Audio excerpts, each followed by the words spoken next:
A two-shot cold open. Ooh. Never before seen on YouTube. Bo Wulf, EJ Smith. We're going to be talking about what the perfect free agency would constitute for the Eagles, the things that they need to do to make sure the roster is draft-proof ahead of April's draft, and why Kurt Hennig has something to do with the thumbnail. I don't know. Stay tuned. How you doing? I'm doing great. I'm excited. We got some coaching news too. We got a lot to get into today. And we're both wearing blue. Ooh. Are we working blue? Stay tuned to find out. Matching week.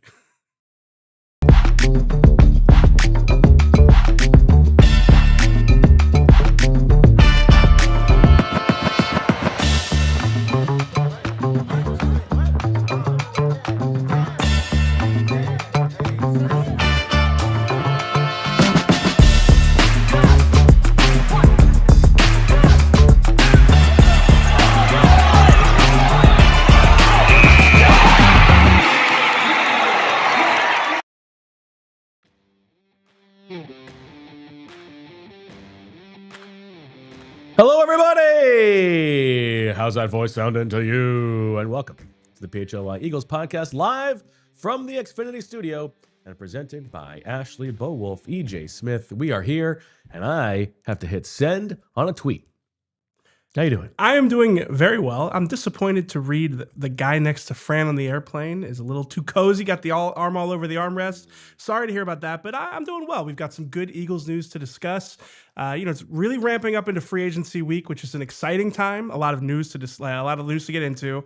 It is also one of like the more intense beat reporter times because never does a tweet notification matter as much in your life as it does during free agency. Tough life. It's a lot of like letdowns too. I'm sure Eagles fans can identify with this, where it's like, Ian Rappaport just put something out. Another team signed a player, and it's just all day. But that's a good reminder for us to tell you that we will be live next Monday as the tampering period opens for an extravaganza of sorts with me, EJ, and Fran live at noon as the window opens, and we're going to be live for at least 3 hours. You know what we could call that? Maybe more. I'm trying to make sure that this isn't inappropriate. A free agency extravaganza? What would you call that? Faye? A faye. Like a faye.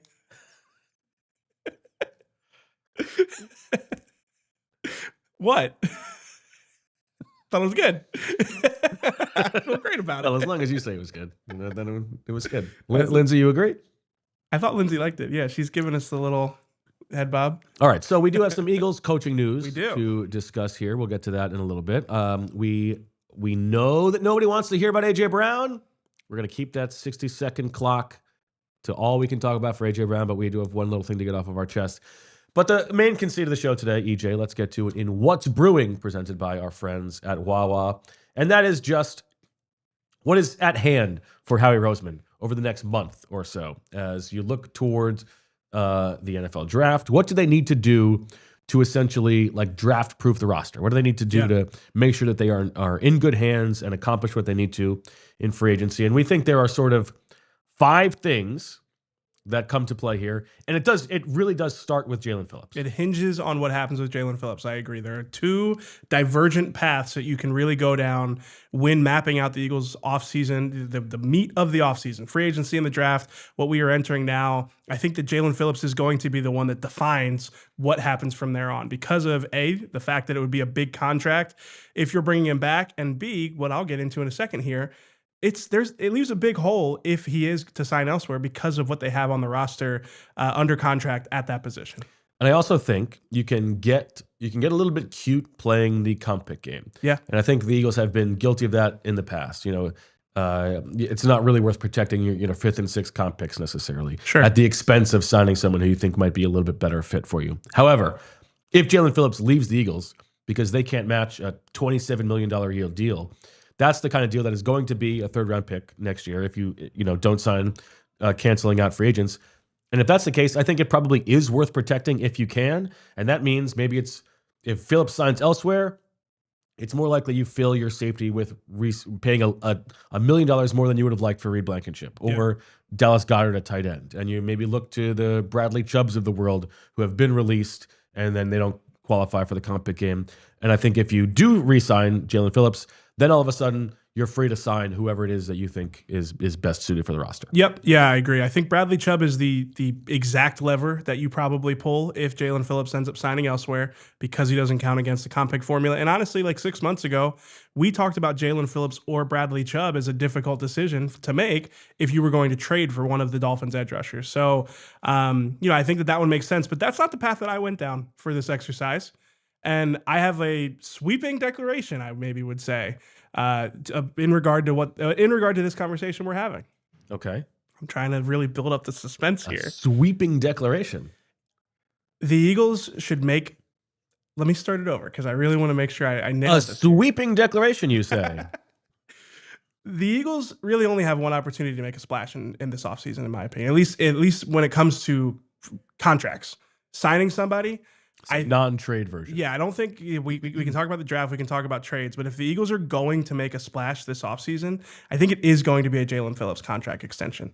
I think, the market is going to be really strong for Jaelan Phillips. I think there's a chance that he will want to test that market, and it might get to a place where the Eagles really aren't able. They're going to have a walkaway number, and I think that there's a chance it gets to their walkaway number. But just thinking about the way that Howie Roseman talked about the offseason priorities that they have, sort of the roster building, the structure that they have in terms of where they are at building this roster, they're going to have to make some tough decisions.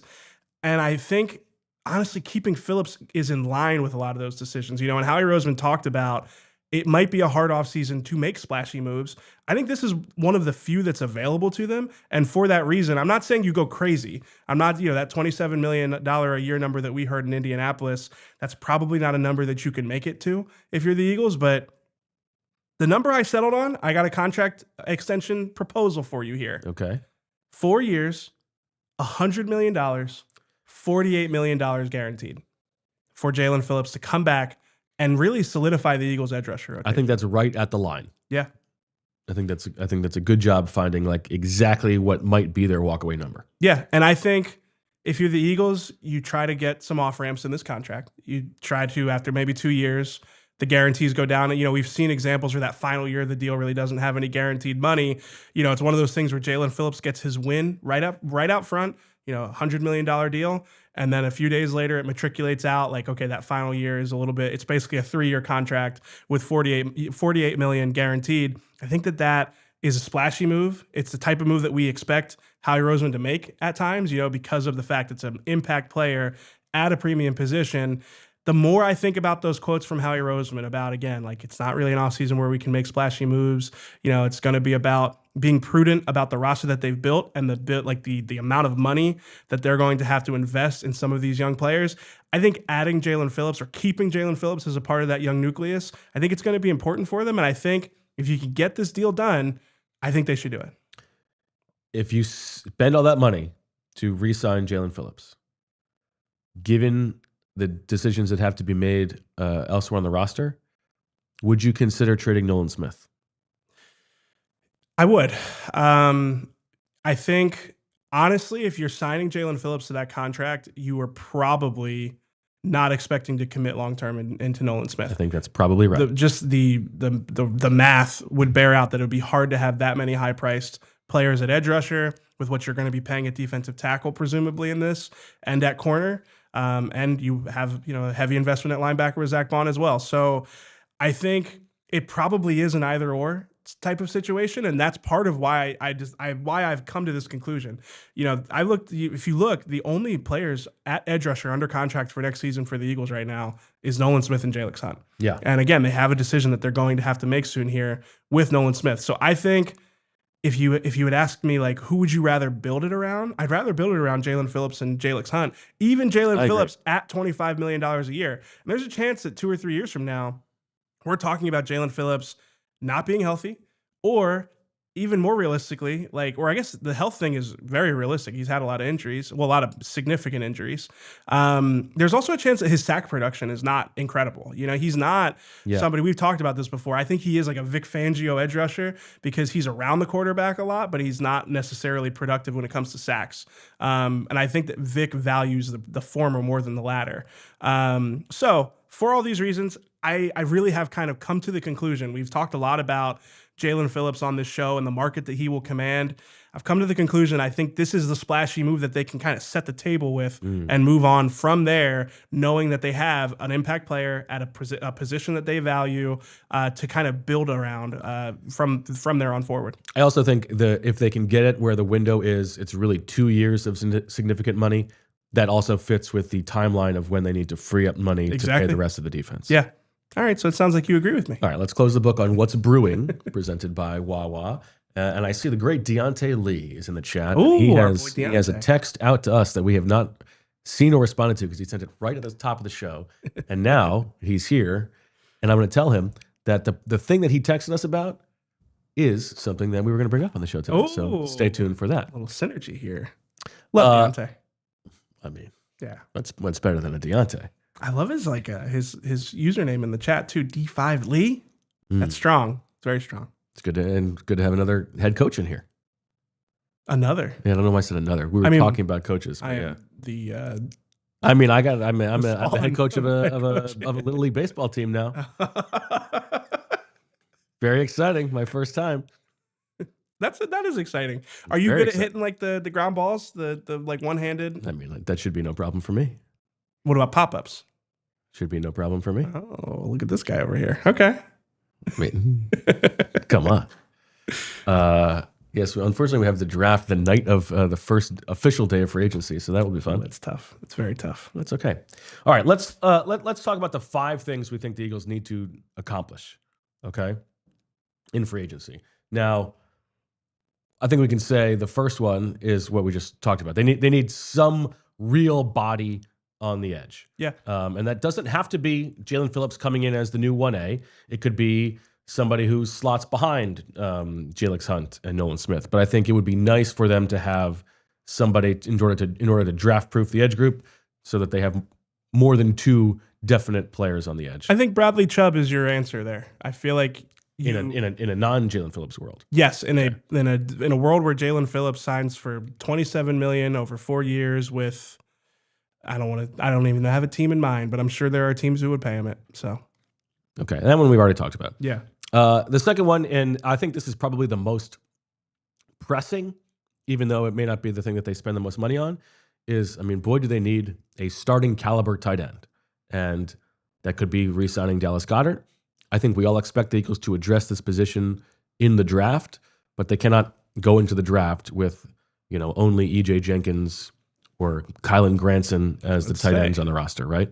Talking about me for a second there. So, there is an interesting group of tight ends, and I've been thinking about this in the Howie said the thing about how this requires a change from me, and I think that's true, but I also think it's maybe overstating it a little bit. I mean, I agree. Yeah, they're not going to spend their $8 million for a tight end or 15, whatever it is, on a guy who is just a blocker. Yes, this is not going to be okay. Our big move in free agency is signing Charlie Kohler.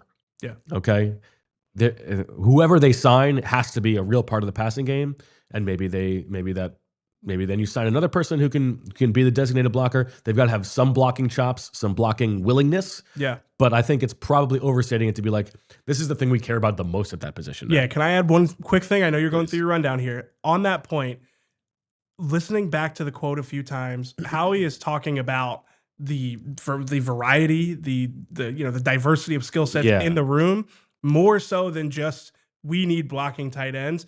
Like, I think you have it perfect there. I think your number one can still be a combo guy or a receiving first type of tight end. I think the absence of like your Jack Stoll, your Cam Latu, if they had used him as much as they should have, having that example, I think that's what they needed more in that room. That's what Howie was alluding to. Right. Instead of filling out the roster with who was the guy who ended up going to the Commanders, who was the Buffalo quarterback, Tyree Johnson. Oh, yeah. Tyree Jackson. Tyree Jackson, yes. Yeah, you got Tyree Jackson, and you got a bunch of guys who are theoretical wide receiver guys, but there's no one who can actually do the dirty. Yeah, I mean, even E.J. Jenkins is a former receiver. Right, exactly. Yeah. So okay, so that's number 2. Now, obviously, a lot of these things are pinned to the free agents that they have pending. So up next is safety. You're going to need a safety, and obviously, it could be Reed Blankenship. This is actually the one position where, as you look at free agency, where there is some depth and some starting caliber talent. And I know that the Eagles don't feel great about like this crop of free agents in general. And it's part of that is because like some of the things that are good at the top are not positions they need. But actually I think safety is the one where there is some real depth. So that young and older guys with all kinds of starting experience, varied skill sets. So this is one where I'm very curious to see. I imagine that Vic has a real strong say here. I'm really curious to see what it is that he wants.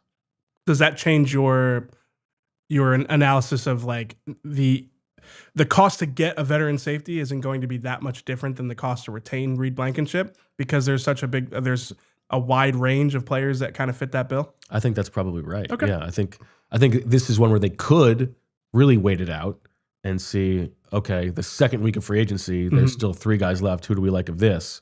Or it could be, hey, Reed, listen, like, there's a lot of guys out there. You might not be getting what you think. Yeah. This is our deal. Take it or leave it. Yeah, whenever I talk to people about Reed, there's like the kind of push-pull, like, they'd love to have him back. They are curious to see if he drives an aggressive market in free agency. Yeah. What do you think their line is? It's probably around. I don't want to guess is the only thing. Yeah. But when you ask me the question, the number that comes in my head is 10 million. I think that's right. Yeah. It feels and that's without looking at the chart to see where the value lies. My guess, my gut reaction there was 10 million. Okay. Next up, and this is the other spot in the secondary. Might be more than 10. Sorry. They got to find this year's Adoree Jackson. And that could even be Adoree Jackson. And it could be, as the great Deontay Lee texted us at the start of the show, could be Marshawn Lattimore. Yeah. Who was going to be released by the Commanders. And I think that one actually does make quite a bit of sense. Now, we need Deontay to chime into the chat here to tell us what he thinks. Because, he is the resident ball knower among us. I think that's the perfect level for them. Yeah. First of all, it checks the kink of a former first-round pick. The Eagles love that. It's going to make for a good afternoon for somebody. And yeah, has displayed a high level of play. Yeah. And if somebody beats him out in training camp, all the better. And if not, you can he has to stay healthy, but you can rely on he's going to know where he needs to be. Something about Marshawn Lattimore's play personality would make me think he'd be a good fit for Vic Fangio. Yeah. And also, for some reason, just because of like the teams he's played on, and the fact that he was on the Commanders last year and they struggled, would make me think he'd be willing to like sign a deal with the Eagles that maybe isn't the top of his market value because it's a chance to compete for a Super Bowl. You know what I mean? Like maybe I'm attributing too much to like the way that Marshawn Lattimore plays, but I am a little bit like, I feel like he would like to play for the Eagles because of the fact that it's a contender.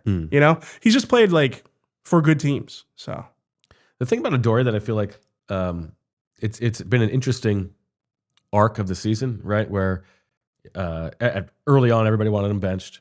Yeah. And he was a real problem. And then by the end of the season, it became like he was holding his own. He also missed some time. Right. He missed 3 games, right? And I think they would like, ideally to have somebody who can actually stay on the field. Sure. Yeah. I mean, I think bringing Adoree back as your number 4 corner would be ideal. Or your number 3, I guess, in this scenario. No, sorry, you're number 4. You're number 3 outside corner. I think if he's the backup, you feel good about that. But yeah, I think it's a daunting task, or it's a daunting reality to go into next season thinking that he's going to play significant snaps for you. So those are the 4 things that they need to get done before the draft. Yeah. And then the one other one, which is more just be opportunistic about, is somebody on offense who can help draft-proof you a little bit. And this could be a 6th offensive lineman caliber guy. You want to have somebody who can definitely step in for Lane Johnson if he misses time. We know that they are high on Cameron Williams and Drew Kendall, as you reported this week, and everybody can read that on allphly.com. Yeah. But I don't think that they're necessarily ready to hand over the 3rd tackle to Cameron Williams. So there are some, veteran guys available here where the Eagles could look into this. This could also be a different wide receiver as Jahan Dotson leaves. Yep. Is there somebody maybe who gets released that's, is like a De'Ami Brown type that you want to add to this mix? Just somebody here to help make it so that in the draft you don't have to draft a specific spot. Yeah, and we've seen the Eagles do this, year after year, where they will address a position of need in free agency. I always call it like raising the floor. If you do strike out at the position, you've got Matt Hennessy as an example of as a player that you probably don't want to have to rely on them, but it gives you the flexibility to draft for value in the draft instead of feeling like you have to fill holes. There you go. All right, so those are the things we're going to solve for as the show goes on. On the other side, though, we're going to tell you about the latest on the Eagles coaching front. Stay tuned. What if you could have reliable and intelligent Wi-Fi? And what if you could keep it at the same price for 5 years? That's the Xfinity 5-year price guarantee. It's Wi-Fi that makes everything in your home work together. It finds and fixes problems before you even notice them. It's super intelligent Wi-Fi with a sixth sense. And that lets you stream the game even when your whole family is online. Just picture it, all your devices working in perfect harmony for 5 whole years. And the best part, no annual contracts, no hidden fees, and Xfinity's best equipment already included in the deal. Take it from me, a lot can change in 5 years. Championships are won, records are broken, dreams grow bigger, but your Wi-Fi, that should stay reliable and the price should stay put.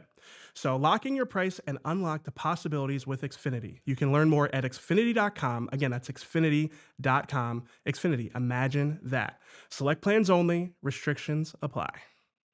So we got this new boss, and he wanted to talk about the show, and his big piece of feedback, we had a big meeting, and he goes, I need more A.J. Brown discussion. Talk about A.J. Brown more. People want to hear about A.J. Brown.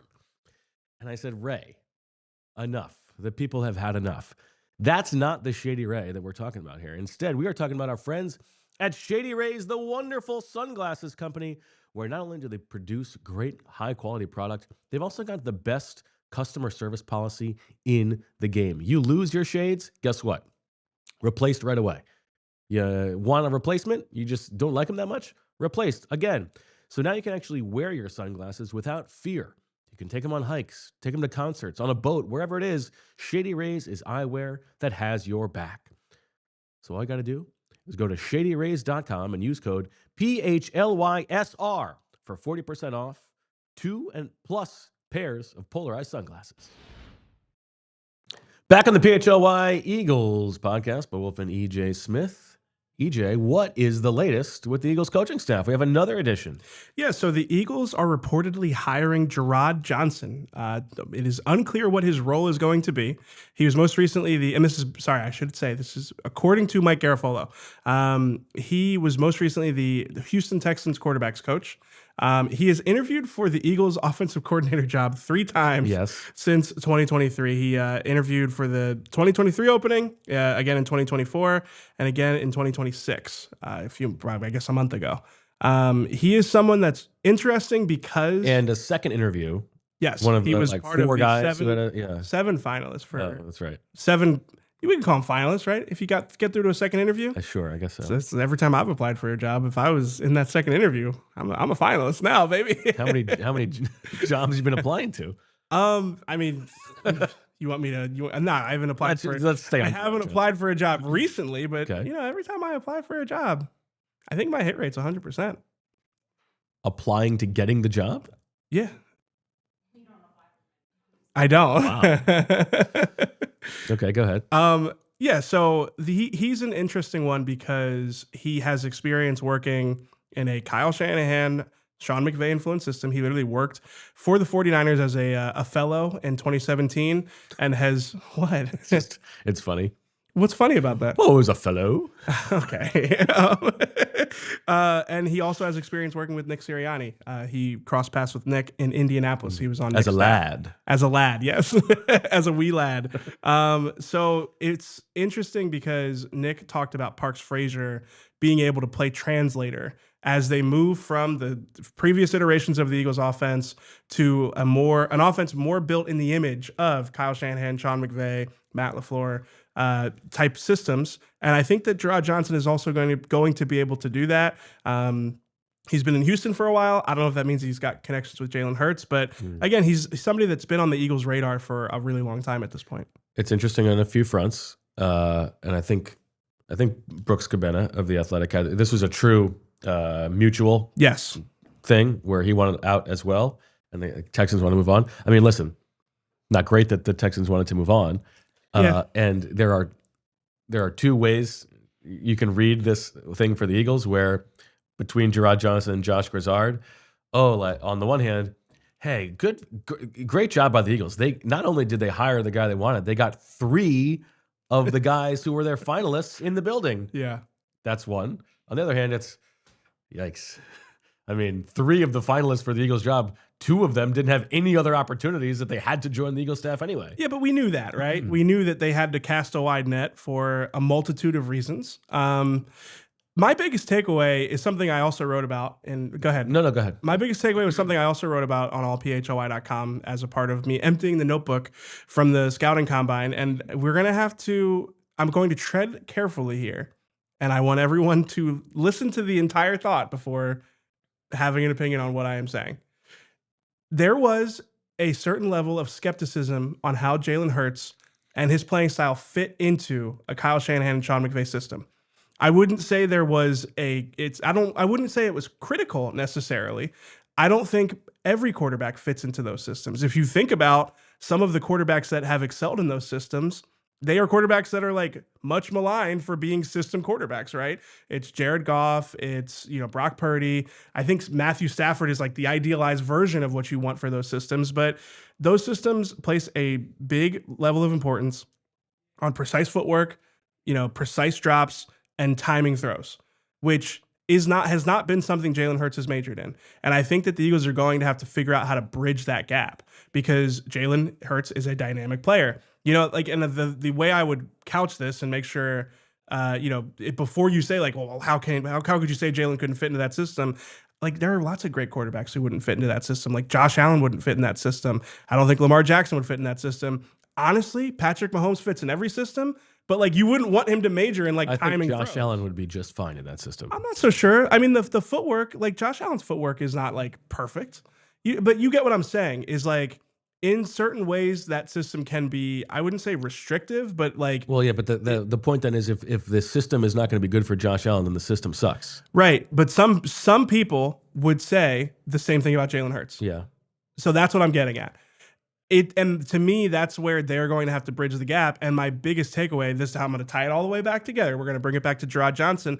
The Eagles have done a really good job of setting up succession planning for their offensive coordinator position by bringing Jerrod Johnson and Josh Grizzard into the building. Like they have a staff now where they should be able to promote from within. I'm putting the cart before the horse, but if Jalen Hurts can find a home in this system, if this is now his home base, they have set it up where it can be his home base. So again, there was some skepticism, a little bit of wait and see how it's going to look, how they can incorporate some of the things that Jalen does well into the system. But I think there is a real opportunity. I think bringing in Jerrod Johnson adds to the possibility that if it works, there's sustainability there. Well, I also think from a league whispers about, part of the reason that people weren't interested in this job is because maybe they were wary of working with Jalen Hurts. Sure. Clearly, Jerrod Johnson, who has now interviewed for this job 3 times, has a vision for what it is someone who very much wants to work with Jalen Hurts. Yep. And so bringing him in the building is probably helpful. Yeah. I also do remember Jerrod Johnson as a training camp quarterback back in 2011. I have up at Lehigh, I have a vision of it like a 3/4 Oh, really? Arm slot for his throw, but I wanted to go look it up, and we have it on the graphic there. The day that he was released in training camp, I did not remember that he was released in order for the Eagles to make room on the roster for the great Joe Toledo. Joe Toledo, one of my favorite names in over a decade. I was going to say, should I be embarrassed that I don't know 15 Joe plus Toledo? Years. Joe Toledo. Just what a perfect name for someone who is clearly in witness protection. I didn't know about Joe Toledo until a few seconds ago. It doesn't look like he played a game. So I don't believe he did. I don't. He only made it about 4 days on the roster. All right, so I feel better I'll never about forget my ignorance here. But yeah, I think that this was a. I mean, it's tough to say this is a great hire. This is good news. Yeah, I would say it's a good hire to add another talented coach. Yeah, for sure. I think this like has slightly increased like the upside with the coaching staff this year. How many people are going to have on this offensive staff? A lot. And you know what? I should point that out. I can't remember who it was. I apologize, but someone replied to my tweet acknowledging the hire, or talking about the hire, and said, "Remember that year in 2020 when they formed a staff with a bunch of different guys from a bunch of different systems, and it blew up in their faces because there were too many cooks in the kitchen." There is every chance that this staff will have that happen to them, but I think that they all do have they all trace their scheme influences back to the same spot. So I think that there's reason for optimism, but listen, like, the history of bringing a bunch of different guys from different staffs in, it's not always successful. Yeah, that's why I bristle a little bit at they're setting up a succession plan for if Mannion leaves, because their track record of identifying the right person from within is not great. But I think you want to have a staff that's good enough for you. I mean, you should still be looking outside. Well, it's almost like their track record of bringing people along internally isn't great. So hire a bunch of external guys right now so that you have like, right. I don't know, you know what I mean? It's like they've sort of done the vetting process. Well, they needed to restock the staff. Yeah. I don't know. I think it makes sense because of the upside of having the home base for Jalen. If they figure this out, they already have some ready-made replacements in-house that you have done the work on a year or 2 years early. All right, time to take another break. On the other side, we will very briefly talk about AJ Brown, and then we will get to the free agent plans that EJ and I have. Bo keeps me in the studio a little bit longer than I was expecting. I'm on my way home. I'm hungry. I want something healthy. I want something affordable. And for that reason, I always am so thankful that I have a couple Wawas on my way home. They've got so many good deals, guys. They've got the $5 deals going all day. And honestly, if you're like me, it can make your life so much easier. If you're starting early, you can grab the $5 big breakfast meal deal. We're talking a sizzly, a hash brown, and any sized hot or iced coffee. That's a full morning win for $5, available from 5 to 11 a.m. Later in the day, the value keeps rolling with a roasted chicken sandwich or the crispy chicken sandwich created your way, starting at $5. They've even got new teriyaki recipes for a limited time. Start your day strong and fuel up whenever you need with Wawa's $5 deals. Again, they're huge for me. I think they can be really a lifesaver for you guys as well. Limited time, exclusions apply. See Wawa.com for details. Gotta have a Wawa. Do you really want Jalen Hurts returning punts? What about Devontae Smith playing nose tackle?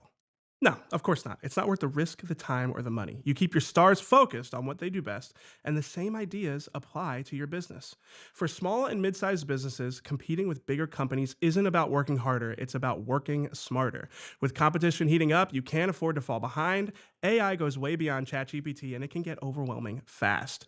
That's why having a trusted guide like Togo matters. Instead of buying expensive AI tools, Togo helps you build exactly what you need at a fraction of the cost. Togo streamlines your operations by handling customer service, accounting, order management, logistics, admin, data entry, and even complex multi-step processes without the cost of building it all in-house. Every engagement starts with free process mapping, and Togo doesn't bill a dime until the real work begins. Programs start as low as $1,000 a month and are built to scale without breaking the bank. Visit Harness Togo and mention PHLY for a free operational assessment. Back on the PHLY Eagles podcast, Bo and EJ, Lindsay making it happen. A lot of love for the sweater. Loving that. Thank you. I appreciate the chat for noticing when I wear something new. But listen, guys, speaking of scale, we were just talking about scale with the ad read. I have to scale my wardrobe. Being on camera every day, I can't re-wear outfits as much. So I'm a little bit psyched out. I couldn't incorporate this more subtly, Oh, I see what you mean. Yeah, it's like I was just kind of hoping to just kind of dabble this one in and nobody would notice, but I appreciate the love. It's a crop sweater, so it's good for this set.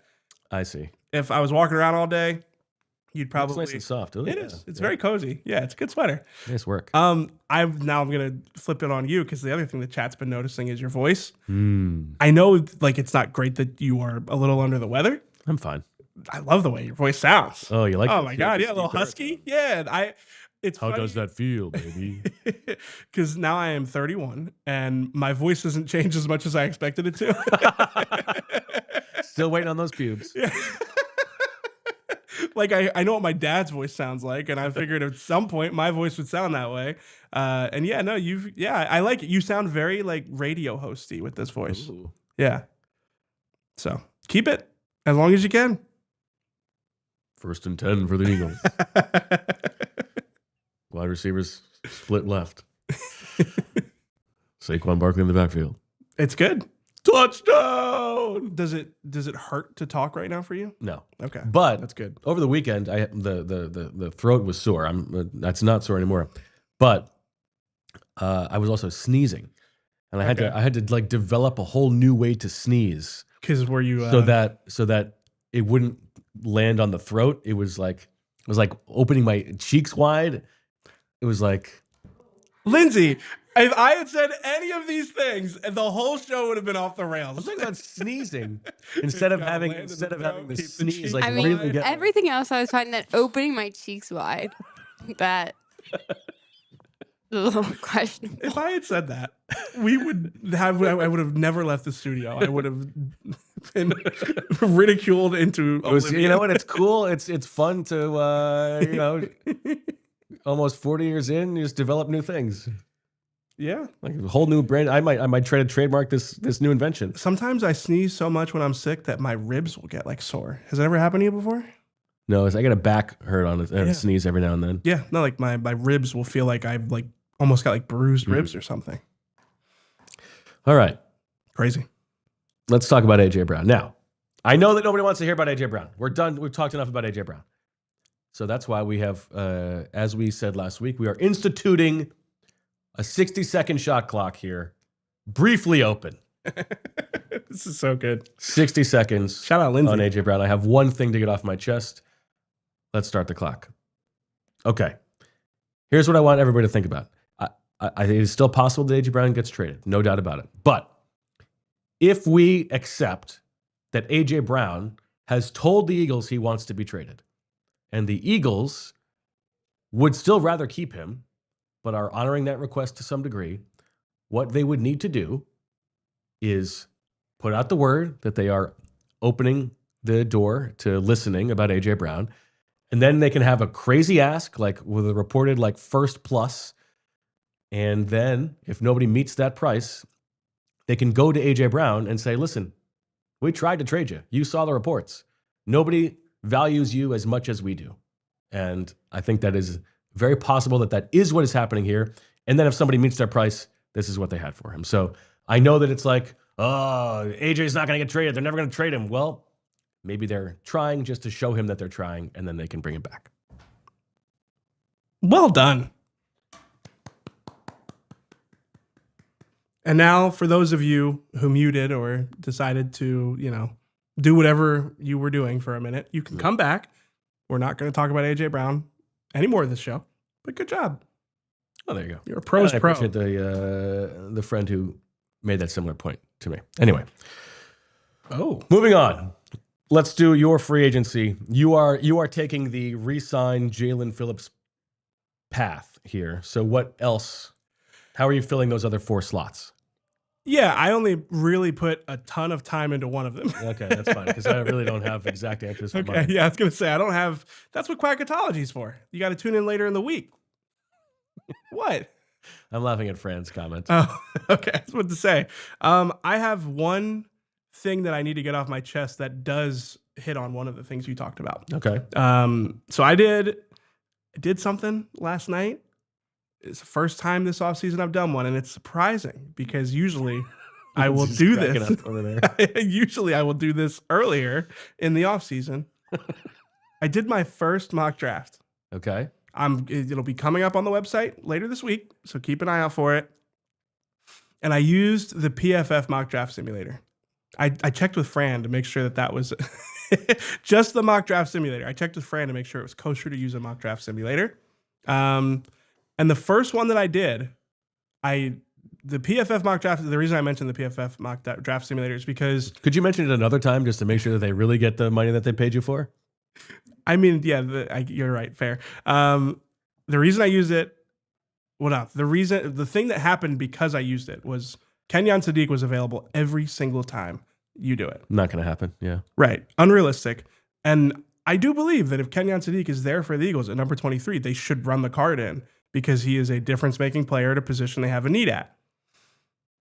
Doing that, though, it's a lot harder to find the heir apparent to Lane Johnson in the second round of the draft. It is almost, I mean, I'm sure that it's not impossible, but the 23 is a really good spot if you want to find a tackle. There are a handful of guys that you'd expect to be there. I mean, Caden Proctor was available in the one I did. Maxi Hanachor is available. Monroe Freeling. Like, all of these guys would make a lot of sense for the Eagles at 23 if they're there. But again, if Kenyon Sadiq is there, you probably go with Kenyon Sadiq at that spot.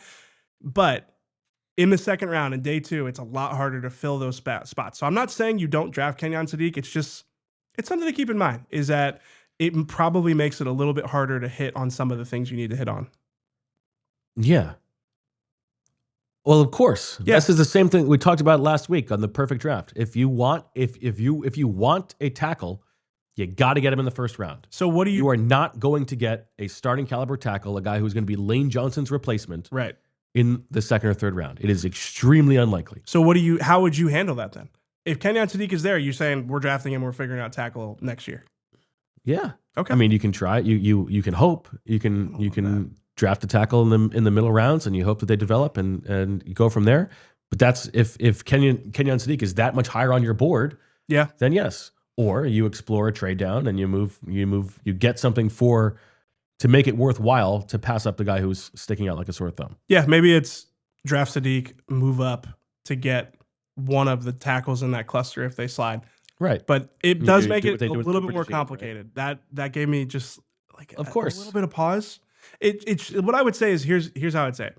It shouldn't give me pause if Kenyon Sadiq is there at 23, but it does. It gives me a little bit of just finding a viable tackle prospect that you can plug in for year 1 at guard, or even if that's not how you feel about it. Just, it's such an important position. It's a position that they're a few years late on, in my opinion. I feel like, yeah, it gives me some hesitation. Mm-hmm. And it shouldn't. I know it shouldn't. I think it's understandable. But yeah, I mean, if your number one goal is to come out of the draft with the Lane Johnson replacement, then it has to come in the first round. I think that might be my number one goal, especially because the work I did here is going through some of the free agent solutions. I'm not going to say Chigo Okonkwo because I've said him enough. You got to diversify those bets. What have you seen? It was Sports Illustrated that reported that a Zach Ertz reunion could make sense for the Eagles. How do you feel about that? Who at Sports Illustrated? Okay. You caught me on the spot. I'll find it. I could kind of see that. I think I could too. I mean, that is kind of draft. It's not draft proofing because you'll still need to. Do you think they have to fire Sirianni? No, that is funny though. It's a funny. That's still one of the best thing that's happened over the past couple of years is Sirianni getting into a fight with Zach Ertz after the games. Ertz is like, what the hell? I mean, I think it would make sense. I think you sign Zach Ertz. I mean, it's funny from listen, I got to rethink what I feel about the tight end position. And then you just sign Zach Ertz. But you can sign Zach Ertz, and then you can go into the draft again. Fran has told us the draft is better for tight end 2s, tight end 3s, dirty work guys behind a number 1. Yeah, I think it would make sense. It's probably not your plan A, but if Chigo Okonkwo gets signed for a bigger deal than you wanted, I think it would make some sense. There are some semi-interesting tight ends in free agency. Yeah. Cade Otton, probably going to get paid more than the Eagles would like to pay. Travis Kelce, not going to happen. Your boy, Chigo Okonkwo. Adam Troutman from the Broncos. It's a little older than you'd like. Yeah. I don't know. Daniel Bellinger. You're going to pay Daniel Bellinger. Now, Isaiah Likely is an interesting one. Yes. And I could see the Eagles being interested. That is also what we're talking about, though. You can't be you can, but it would be ironic to be we have to rethink the tight end position, right. And then you sign Isaiah Likely. And I also think he's going to get paid real money. Yeah. Trading for Michael Mayer, something like that, is more and so more. A trade makes sense. Yeah. For sure. Especially in a Jaelan Phillips signs elsewhere. You want to protect the comp picks world. Sure. Yeah. Yeah, I think that one makes sense. That was the one I did the work on. I mean, the other ones, again, we got time for David quackatology. Njoku, like, yeah. I mean, he's fun, but like he's huge. Yeah. It's really all I'm getting at there. Okay. Time to take our last break. Coming back with more. I bet you Fran is listening to the show and he just went, Dave Njoku was fun, EJ? Like, what does that even mean? I think he's a fun player. Because he practices with his abs out? No, that's not what I'm talking about. He's just like, if you think about the types of players I like, Dave Njoku is the type of player I like. Just like, give me the superhumans. Every time. Okay. You don't get a lot of guys whose name ends in a U. Latu? Yeah, you do. Yeah. Lomu? Okay, so you've named 2 so far. I mean, but like instantly. Yeah, Lofa Tupu. And I'm like I'm the one who's bad at naming players off the top of my head. Okay. It's not that rare. Back with more on the other side. Everybody's got their favorite hard tea. I'm not talking about soft tea. We're not talking about medium tea. We're talking about hard tea. But here's the thing. Have you ever actually looked at what's inside some of those other hard teas? Turned the can to read what's in it? Usually you can't because they don't tell you because they're hiding it. And while some competitors hide what's inside, Crooked Tea brags about it.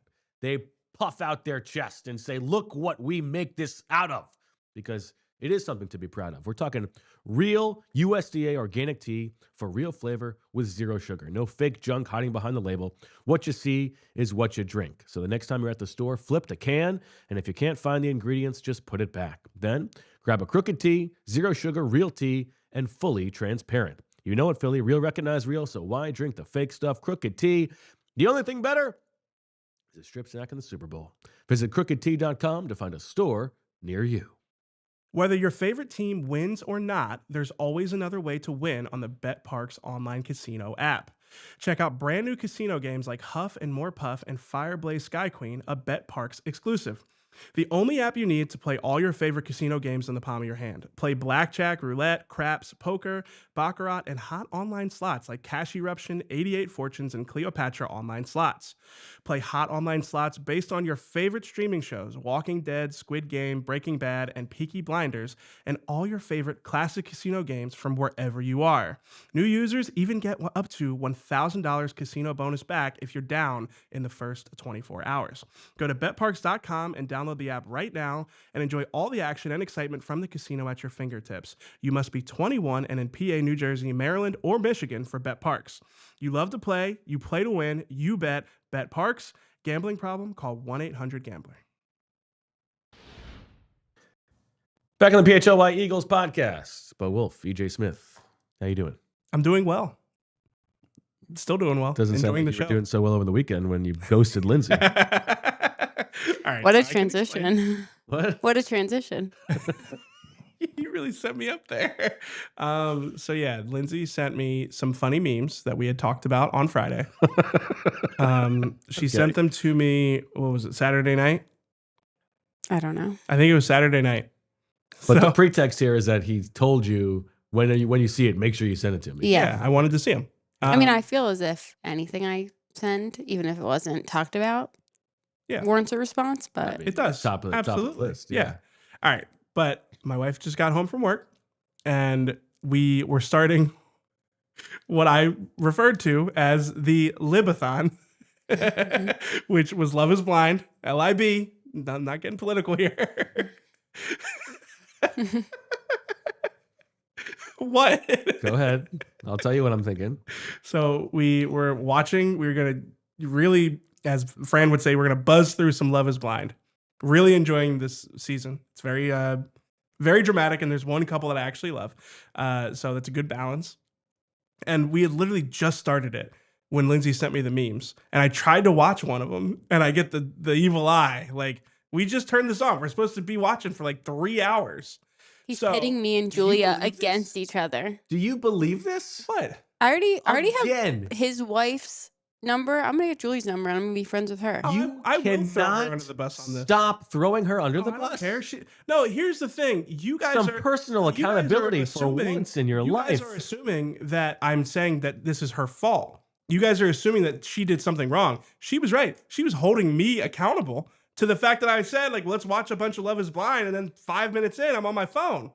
That's not her fault at all. Again, really, it was like, the reason I do it is because you guys know I'm a people pleaser. So I see the text, and I'm like, I have to answer this text. But really, I had to be accountable to the Libathon. I had to. So The Libathon is you just watching Lindsay sending you that Kamala Harris meme. Yeah. We did it, Joe. We did it, Joe. that is what that would be.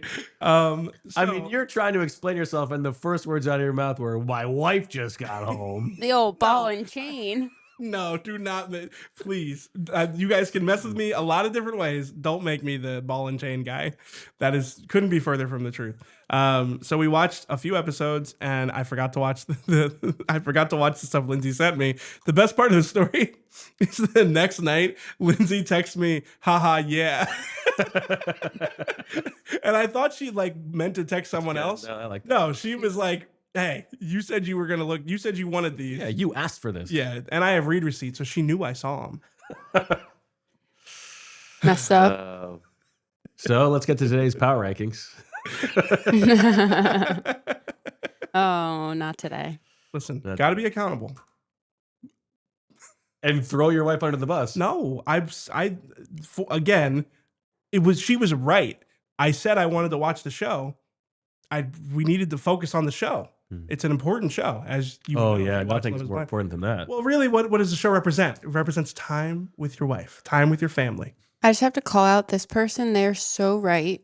Big Brother is so much better than Love is Blind. Yeah, every time I try and say to Lindsay I want her to watch Love is Blind, she always says I only watch Big Brother. Fran is a Big Brother guy. We talk about it for years. We've talked about I'm a Survivor guy. I like Love is Blind. Sing It's just like the perfect amount of like stupid mess that I enjoy it. Also, Vic and Christine, if you're listening to this, I would like to be friends with them. I think we would really enjoy hanging out. The rest of them, I don't want to hang out with. Come on. What? That couple's not going to be together. Oh, yeah, they will. They will totally. Oh, they're getting married. I'll bet you $10. Deal. As my dad would say, I'll bet you $5 to a dime.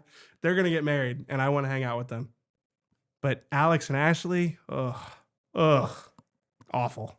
And the ones who watch, they'll know. They know where I'm coming from. Okay.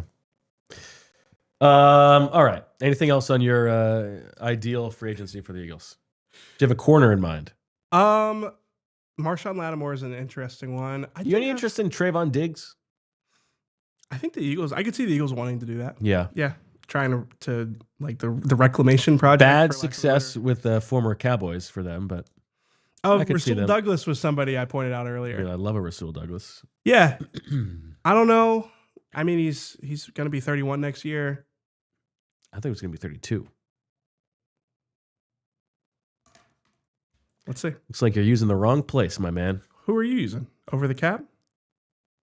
No, it'll be 31. I was right. When's his birthday? August 29th, 1995. That's when he turns 31 or turns 32? He turns 31. Oh, okay. Do you not know how math works? Do you not know how age works? Well, I don't know. I'm asking. Born 3 days after me. Well, 3 days in a year. A year younger than me. Have I ever told you my Rasul story? Maybe. Go ahead.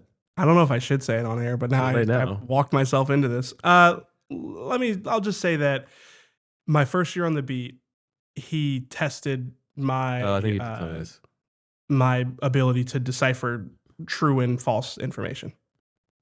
He messed with you. Yeah, he was messing with me. Yeah. Yeah, he wanted to see if he could get me to report something that wasn't true. And did you report it? I did not. Okay. That's good. So did you then tell him that you passed the test? No, I didn't. Oh. I don't know if I talked to him very much after that. Oh, okay. So this was a contentious relationship. No, I was a young beat reporter and didn't really know what to make of it situation. Okay. Sorry, it's not as juicy a story as I probably. What do you have at tight end? You told you. Oh, you told me. Yeah. I mean, Chig is always going to be. But I thought Zach Ertz would be fun. Okay. Who did you like at safety? That's what I'm spending my next 48 hours doing. Yeah. But is really getting Kevin Byard? strong opinions. Does Kevin Byard move the needle? No, first blush, I have much more interest in Jaquan Brisker. Yeah, Kevin Byard, it just went so poorly when he was here. Yeah. It's funny because he's obviously done very well in Chicago and he's been a good player throughout his career. The thing that was funny about Kevin Byard when he was with the Eagles is like he kind of walked in and was immediately considered himself like a leader on the team. And it kind of took everyone else time to realize like that he thought that. Yeah. You know? Yeah. And to no fault of his own or anybody's. It was a weird year, the year he was here, obviously. Yeah, he just was like, he really struggled that year. They all did. It's probably not fair to evaluate him off of how that season went because that defense was just such a mess. But to the point, this is a deep group at safety. Jaquan Brisker, Kevin Byard, Cam Curl, who you would think maybe there's some scheme overlap there, the way he played with the Rams. Ronnie Hickman, Nick Scott, Nick Cross, who was a young guy coming off his rookie deal. Alohi Gilman, Geno Stone, who got paid a little bit. Reed, Jalen Thompson from the Cardinals. There's some scheme overlap there. Could be interesting. Brian Cook from the Chiefs. Jalen Hawkins from the Patriots. They have that new guy from the secondary who will have some insight there. Kobe Bryant from the Seahawks. CJ GJ, if you're nasty. Dane Belton. Every time the Eagles have signed CJ Gardner-Johnson, they've gone to the Super Bowl. That's right. Acquired, I should say. So even Darnell Savage. I mean, there's a bunch of names. It's a tricky market, though. Like you could get that really wrong. For sure. Yeah. Like there's a lot of volatility in that list. Yeah, and it's also, I mean, it is in the same reason it's a very difficult position in the draft. Yeah. To evaluate, it's a very difficult position to project team to team in free agency. I mean, we all remember when the Eagles signed Malcolm Jenkins. It was I forget who the other two were. Oh man, he's like the third guy. The guy who played for the Bills, and the other two were just disasters. Was his last name Bird? Yes, Jairus Bird. Jairus Bird. Jairus Bird, who gets paid a ton of money. Man, that was sneaked up by me. I'm surprised I could get that. That was a good one. And then the other guy was more of a downhill guy, like a hard hitting guy. Yeah, I don't remember the other guy. I do remember. Sort of settle for Malcolm Jenkins, and he turns out to be by far the best of the group. So, and the Eagles have had misses at safety in the past. Although, to be fair to Howie, I think he has actually done a very good job at safety and free agency. Rodney McLeod as well. Yeah. Marcus Epps. Well, wasn't really open free agency. They signed him off a practice squad. Yeah. Once, and then I'm just saying, like, evaluating players who are available. TJ Ward. Thank you, Fran. Oh, yeah. Shout out Fran watching on the plane. I'm very glad Fran got on the plane. I know he was worried about it. Get on my plane. I hope that his plane doesn't turn around like mine did. I don't know what that reference was. Oh, that reminds me. You don't know what that reference was? No. Did you see the comment on the show from Friday? No, I didn't. Oh, this is a great comment. Oh, the pilot. Yes. Yeah. I like that he said no comment on if he would have kept flying the plane. Funny. Yeah. Here, I'm going to read it. That was really good. This is a comment from, we can crown as the official pilot. Shout out. Of PHLY. Shout out to Jim K for his comment. Official pilot of Birds with Friends here. Not sure my standing with PHLY. Yes, you have been anointed the official pilot of PHLY. Pressurizing the airplane on the ground works the same as in the air. Close all doors and outflow valves on the plane and pump air into via bleed air from a compressed air source. Typically, we all know what an outflow the valve auxiliary is. power unit, or in a pinch, one of the engines. Pretty normal to check if all seals are sealing, latches are latching, and sensors are sensing. But it's uncomfortable on the ears for those on the plane. Yeah, I could see that. I got sensitive ears. No comment on whether I would have continued to Philly or turned around. Which means he would have continued to Philly. That's interesting. I told you that the co-pilot said that he would have been the one. No, we're not there yet. Said he would have been he said if it were me, I would have kept flying. I would have kept going. Now, I didn't like that from the co-pilot. I wasn't a fan of that. I wasn't either, but now I'm hearing it wasn't that big of a deal. That's like the sense I'm getting. I mean, I don't know. I'm not a nervous flyer, but I don't like the fact that the latches aren't latching. Need that. I agree with you. Yeah. Don't be flying that janky plane with me on it. Depends on how far along you are, I guess, too. Yeah. Yeah, if we got further along, he probably would have been like, who cares? The closer, this is like the joke of the the dumb guy who was supposed to swim from one island to another, and he got about 3/4 of the way there and decided he was too tired, so he turned back. Yes. There's also that terrible meme that won't go away, and that I'll tell you about in EJ time. Ooh. We jumped it a little bit early. Yeah, we did. It's my fault. I set you we're up. supposed to be precise to the second on this one. Wait, actually? I believe so. A 2-second window. Oh, that's tough. The meme where the guy is trying to dig for gold and he turns around. People will know what I'm talking about. We don't need to spend time on it. What are you talking about? It's like a meme. It's not really a meme, but it's a picture. People usually use it for I probably shouldn't say. They use it for you just have to keep trying because you never know when you're going to get to the gold when you're digging for gold or diamonds. You shouldn't give up. Does anyone have any idea what he's talking about? Somebody will know. Somebody will know what I'm talking about. I don't want to say too much more about it just to not get myself. I'm not trying to get myself in trouble here. I don't know what you're talking about. It's like a meme, and the guy is Is there something untoward about it? No, there's nothing untoward about the meme. It's just what it's used for a lot. Is it from that Coen Brothers? No, it's a Netflix cartoon. thing? It's a cartoon, and the guy is pickaxing his way. He's digging underground. He's doing this. Yeah, that. Yeah, Lindsay knows what I'm talking about. I have never seen this before in my life. Get out of town. You've seen this before. Yeah, people know it. Fran says he saw the meme last time he was mid-live-a-thon. Of all the people who I know, I don't think Fran would enjoy Love is Blind. I think he is probably at the bottom of the power ranking of enjoying that show. And Fran likes good, that's what it is. Fran likes good TV. And this is not good TV. Yeah. Sometimes you need a little bit of Thank you to Julia, who also had no idea what you were talking about. Lindsay knew. And Lindsay knows why I'm not going to say what it's used for a lot.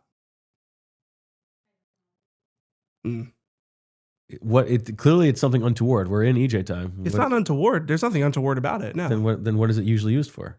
It's usually used for gambling. It's you could, yeah. Okay. I didn't know if that was the right thing to point out. I don't know. That's fine. I'm not trying to get myself jammed up here. It could have been a reference to the whole digging out thing you put yourself into a few months ago. My stance on that is now established, which is it is a British expression, and the only thing I can say about it is that it shows you how much time I spend listening to soccer podcasts. That's all. Fran says he doesn't hate Love is Blind. Wow. All right. You think you know a guy. He's not in, but Meg watches it without him, and he'll pop in every now and then. Yeah, and he probably gets into one episode every season. Yeah, is that what he said? Yeah, he probably is that's ridiculous that guy said that. Also, someone said I was a Chris guy in the chat. I don't know if I've ever been more offended in the studio. That is an outrageous thing to charge me with. Just what are we doing? Just someone trying to dig it out. I mean, they're basically saying I don't respect women. It's what are we doing? Awful. Okay. Any other Eagles thoughts percolating in your mind that you'd like to unpack? Percolating in my mind. No, I'm excited for Quackatology later this week. I'm going to do a real mock draft. I'm going to try to get it in under the gun. So did you do the Sadiq one? I redid it. Got it. I didn't like how the draft played out with Sadiq at the top. Okay. That's what I was getting at. Yeah, I think you go tackle. What we did, you go tackle first round, and then you can get your inline tight end on day 2 or day 3. It was funny though because I was using Fran's big board to guide me in the later rounds. So Fran loved my mock draft. He hit me with all lowercase. Oh wow, I didn't know how to take that. But yeah, using Fran's board on that simulator was shooting fish in a barrel. Well, yeah, yeah. Had the answers playing to your audience. Yeah. Yeah. Okay, that's good. Don't read it. Very funny, CDP. Trying to imagine what those podcasts would be about. I listen to a lot of soccer podcasts. That's all I'll say.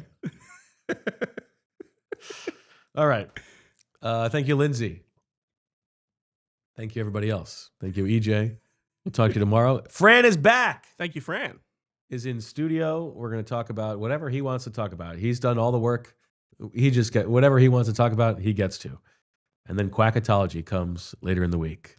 A lot of players to get to, 64, as we break down who the Eagles' most likely outside signing is going to be. Should be a fun week. Oh, yeah. Gotta check out the vlog. Speaking of Fran, check out the PHLY YouTube page. Fran and Lindsay put together a great vlog of his time in Indianapolis. You can really track like the excitement at the start, the tiredness as the week goes on. Yeah, the life leaving his body as the week goes on. We have a little teaser video. Oh. Didn't I make a cameo in that? I remember Fran kind of. Yes, you do make a cameo. So let's check out this little teaser video before we leave. Meetings this morning. We got a 7 o'clock coffee, 7:30 breakfast, 9 o'clock pressers. This is the media workroom. So we've got 8 podiums, 4 tables. This is where all the press conferences happen. I have 3 hours of interviews. Grab a quick coffee, grab maybe a little small bite to eat, and then I'll be heading over to the stadium. Lucas Oil, time to check in for the first of 4 days worth of drills. We've got quarterbacks, running backs, wide receivers this morning speaking at the podium. In between, I'll be here at Radio Row. Hope you guys enjoyed this little vlog here from the 2026 NFL Scouting Combine. What a delight! Just great to see him. I've enjoyed working with everyone here, but like, man, seeing Fran, I said this on the elevator ride up, like seeing Fran work like up close, it is really just like unbelievable. You know? I agree. Yeah. And I agree that Lindsay, nothing. All right, no, please, no. Lindsay is incredible. No, get it. You want to? No. Lindsay is the backbone of the show. I don't think Charlie does particularly anything interesting. Charlie is an excellent reporter. Yeah, Charlie, I could learn a lot from think Derek Charlie. Bonner brings anything to the table? Oh, come on, man. Come on. Derek is his understanding of the salary cap, his understanding of the game of basketball. Derek Bonner, good guy. Derek Bonner. Anyway, if you made it this far in the video to catch Bo berating me, make sure you like the video, subscribe. It helps us out a lot. We'd appreciate it. Comment your favorite person whose last name ends in a U. Ooh, that's a good one. I like that. Let us know. And other than that, we'll see you tomorrow. As always, we love you. We all silly like the mayor.